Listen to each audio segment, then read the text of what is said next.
It's barely daylight when Andreas Amador goes to work. He's an earthscape artist, which means he spends his days on the beach raking the sand.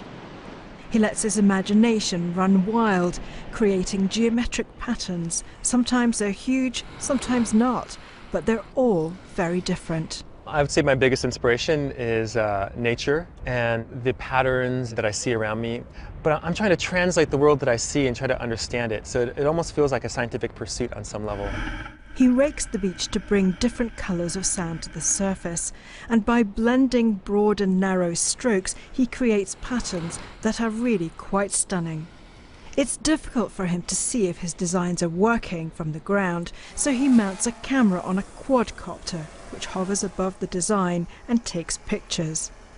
Beachgoers love his work and often travel miles to see it, but some visitors might not be quite so welcome. Andreas used to be an environmental scientist, but he gave it all up to follow his dream and still can't quite believe his luck. It has opened more doors and made more things possible that I never could have dreamed of before. I never would have thought that I could be making a living raking in the sand. His work may disappear forever when the tide comes in, but that doesn't worry Andreas Amador. It just means he has a blank canvas to rake over in the morning. Wendy Urquhart, BBC News.